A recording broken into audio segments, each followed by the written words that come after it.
control the vertigo.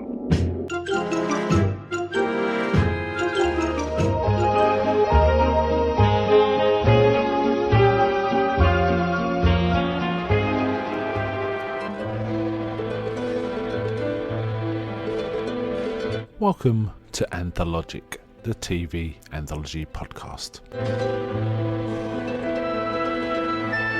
I am your host, Mark. Anthologic is a podcast dedicated to exploring the good, the bad, and the odd of horror, science fiction, and the best of mystery suspense anthology shows and series on TV.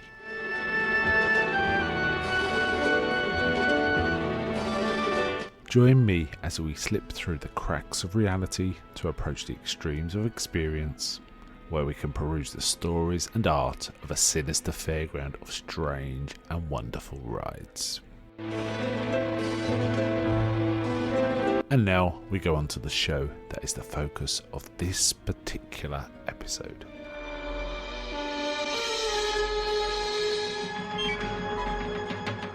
Welcome to this episode of Anthologic. Today we are covering a fairly fresh and recent horror anthology series, Bobcat Goldthwait's Misfits and Monsters. Now this only recently came onto my radar. I think I was listening to a podcast. I think it was Malted on Movies. He was talking to Bobcat Goldthwait. I think it's a fairly old episode now. You know, it's not I don't think it's a recent one, but Bobcat Goldthwait was talking about this series, which made me aware of it. It actually started there in 2018 on July the 11th, and so far, I think there's been 8 episodes aired in all over July and August. So today I want to cover the first one. This was an interesting episode. These are very short shows. They're only 20 minutes or so. And I'm probably going to spoil the episode. I'm not going to spoil the end, but the episode's kind of an interesting one. It's called Bubba the Bear, and effectively Seth Green is in it, and he plays an actor who voices a cartoon bear called Bubba the Bear, who's kind of I don't know, Elmer Fudd meets Foghorn Leghorn kind of character. He's got a sort of hillbilly accent, and he stutters a little. And Seth Green, we see him voicing it and sort of talking to kids. He goes to visit some kids in a class to sort of present himself as the voice of Bubba the Bear. But he's going, "You're not Bubba the Bear," and he kind of convinces him he is. But then he starts seeing the cartoon bear, and the cartoon bear starts bothering him and kind of threatening him, and he starts getting scared. He's not sure if he's crazy or what, but he starts getting scared and sort of interacting with the bear. Interesting. This kind of reminded me of a lot of different tropes where the creation of an actor or an author or something like that, or a performer of some sort, starts to take over the life of that person. I think this kind of trope started. The first one I can recall is from the film Dead of Night, 1946, where a ventriloquist dummy starts to seem to have a life of its own in a kind of... That's an anthology film, not a TV series, but an anthology film. But it's by far the best section and most sinister section in that film. But we see it elsewhere. For example, in the film Magic with Anthony Hopkins, has got a sort of dummy that does much the same thing. A dummy called Fats. There's also, I believe, a Twilight Zone episode called The Dummy, which covers much the same ground, and this kind of has that vibe.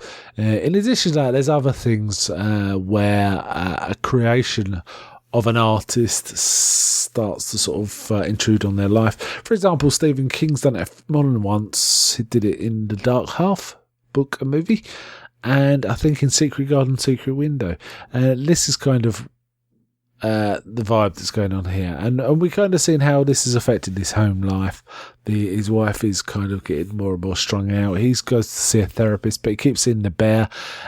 This series, I believe, is kind of a horror comedy series, and this is certainly a horror comedy sort of episode, that's for sure. He kind of doesn't know what to do. He's facing up the bear, and he kind of, and when people hear him talking to the bear, his wife at one point hears him talking to the bear, but obviously she doesn't see it, so she thinks he's doing both voices, thinks he's crazy, and we kind of presented that maybe he is.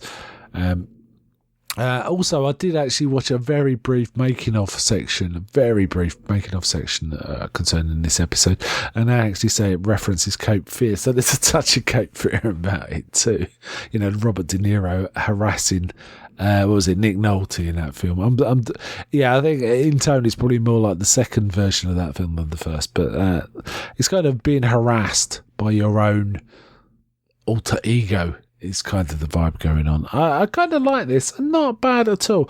I kind of like Bobcat Goldthwait as a filmmaker. He's made some quite interesting films. He made quite a good one. I think it was called Willow Creek, which was basically a found footage movie concerning Bigfoot.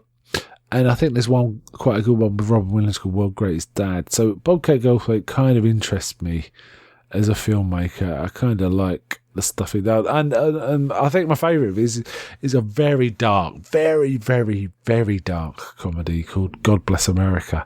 I think that's kind of interesting. So I think it's worth keeping an eye on Bobcat Goldthwait's stuff. Like I said, I kind of heard about this on I think it was a podcast called Maltin on Movies. There's a Leonard Maltin podcast.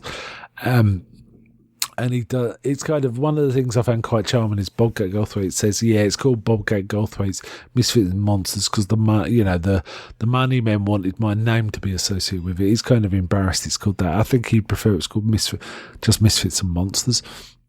And not only did he direct this episode, he kind of wrote it too. So that's kind of cool. And Seth Green does a good job here too, convincing you he is this man that's getting strung out who does this strange voice.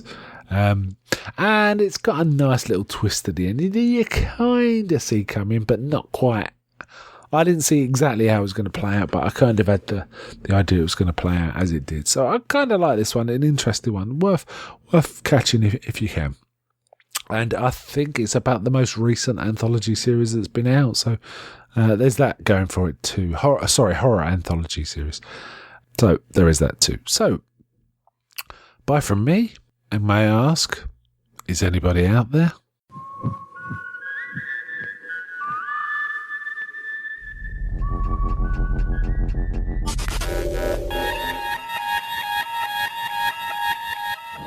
We now return control of your television set to you until next week at this same time, when the control voice will take you to